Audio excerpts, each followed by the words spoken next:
അസ്സലാമു അലൈക്കും വറഹ്മത്തുള്ളാഹി തആല വബറകാതുഹു. പ്രിയപ്പെട്ടവരെ, പരിശുദ്ധമായ ഹജർ ഇസ്മായിലിൻ്റെ താഴെ, സ്വർണ്ണപ്പാത്തിയുടെ താഴെയാണ് നിൽക്കുന്നത്. പരിശുദ്ധമായ ഉംറയിലാണുള്ളത്. ധാരാളം ആളുകൾ കഅബാലയത്തിൻ്റെ ചുറ്റുമിരുന്ന് പൊട്ടിക്കരഞ്ഞ് തൗബ ചെയ്യുന്ന ഒരു സ്ഥലമാണ്. സ്വർണ്ണപ്പാത്തിയുടെ താഴെ നിന്ന് നിസ്കരിച്ച് ദുആ ചെയ്ത് കഴിഞ്ഞാൽ ആ ദുആക്ക് ഇജാബത്തുണ്ട് എന്ന് മുഹമ്മദ് റസൂലുള്ളാഹി സ്വല്ലല്ലാഹു അലൈഹി വസല്ലം.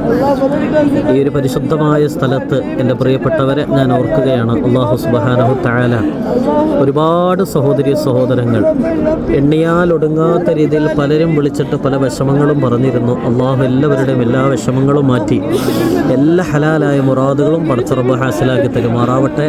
നമ്മുടെ ജീവിതത്തിലെ എല്ലാ ഹലാലായ മുറാദുകളും അള്ളാഹു ഹാസിലാക്കി തരുമാറാവട്ടെ. ആമീൻ യാ റബ്ബൽ ആലമീൻ. നമ്മുടെ ഗ്രൂപ്പ് അഡ്മിന്മാർ, അതുപോലെ തന്നെ സ്ഥിരം പ്രസംഗം ശ്രവിക്കുന്നവർ, അള്ളാഹു എല്ലാവർക്കും ഖൈറും ബറക്കത്തും ഈ പവിത്രമായ മണ്ണിൻ്റെ ബറക്കത്ത് കൊണ്ട് അള്ളാഹു നൽകി അനുഗ്രഹിക്കുമാറാവട്ടെ. ആമീൻ.